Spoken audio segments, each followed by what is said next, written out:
Hey, welcome to Live with Lynn. So I am Lynn Huber. Nice to meet you. Good to see you today. If you're here, say hi. If you're watching the replay, be sure to type replay. So today, let's talk about how self-help can become no help at all if you're not careful. I am a strong believer in self-help. I really am. I'm a strong believer in personal development and in learning and constantly learning new things and constantly working to become a better person and to become happier and healthier, in my business, in my professional life. But sometimes the right self-help book absolutely can give you it can be a powerful tool to guide you, to help you towards a resolution, right? Many people can attest to experiencing transformation because they put the information to use right away. And people have gone from nervous, shy, lacking in confidence, maybe they've become calm, outgoing, and confident in their ability to do things. And that's where a self-help book or self-development really benefits. It can really help you to become, a more confident person, more able to reach your goals. There's great things about self-development. I love self-development. But there's a flip side to that. It can also be argued that that all things taken too far aren't good, right? That they can be harmful. But the thing with self-development is there's so much out there. There's so much self-help literature out there that, sometimes I don't know how helpful it is or how constructive it really is. And sometimes I think it can really be harmful. So let's talk about how it can be harmful, why it can be harmful. I'm not telling you to quit doing self-development. I think you should keep doing it, and I think it's amazing. But many people will attest to have been positively influenced by self-help books and videos, but then there's some that haven't. And the most common way is that sometimes when somebody's doing self-help or they're reading a book or they're listening to a tape, sometimes they're using it as a delay tactic. This is when they use it as a way to avoid actually doing the work to improve themselves. So in other words, people will buy a self-help book, they'll watch some videos, they'll purchase a course, and then they're going to instantly feel like they're making good progress towards being a better version of themselves. You know what, though? It doesn't work that way. They've made the effort of buying the book after all, so they can pat themselves on the back and keep on reading. But no, it doesn't work that way, because you have to read it or watch it or listen to it, and then you have to put in the effort and put it to work. That's the key. You have to take the personal development that you learn and you actually have to put it to work.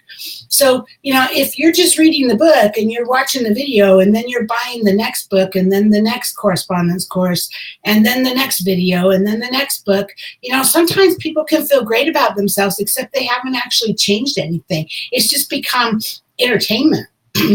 So to speak. And if you're using it that way, if then it's destructive. Then it becomes a delay tactic, or it becomes just entertainment and you're not actually applying it to your life. It's not going to make a difference in your life. I'm guilty of that sometimes.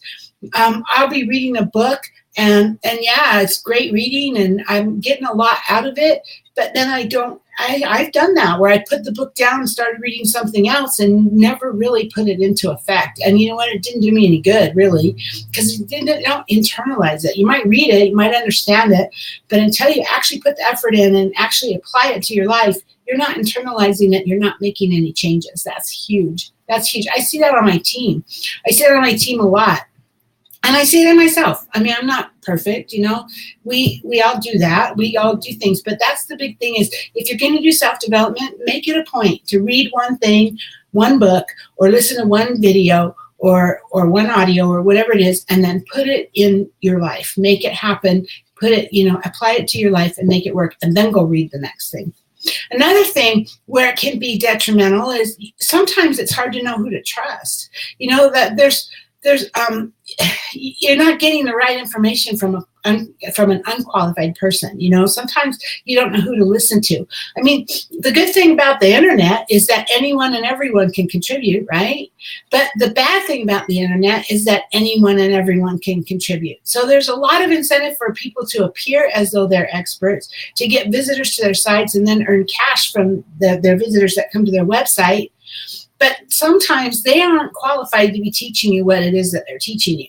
And, you know, many people, sometimes they'll get followers and people will follow the advice based on zero evidence that's offered by somebody that hasn't got any credibility or has no authority, doesn't know what they're talking about.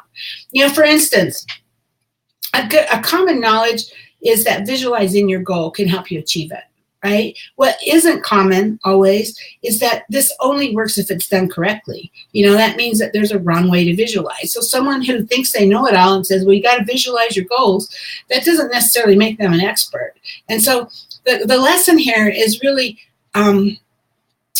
is that what you know, when you read something, when you study something, when you listen to a CD or whatever, the lesson is apply it to your life and then decide if it's working for you, right? If it doesn't make sense or if it's not working for you, then seek out someone else who has credibility by asking for recommendations from people who you trust.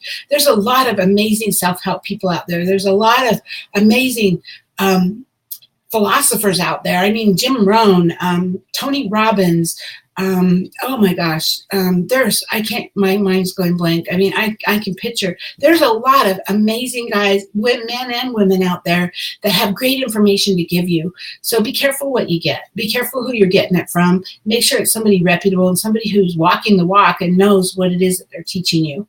But I think most, and then if you're getting advice from somebody and then look at it, try it. If it isn't working for you, then find something else, right? But the most important thing, I think, out of all of that is try it. Put it, you know, learn the lesson and then apply it to your life. That makes all the difference. So learn it and apply it, and then learn more and apply it. You got to put it into your life or it's not going to do a thing for you. Anyway, that's what I have for you today. Thanks for being here with me. And, you know, if you have some ideas, who's some of your favorite authors? Who's some of your favorite trainers? Get below and tell me that. Or tell me, you know, how you think that self-help might not be helpful or how it is helpful. Please, I would love to hear your comments. So get below, tell me about it in the comments. And I will talk to you tomorrow. Have a great day.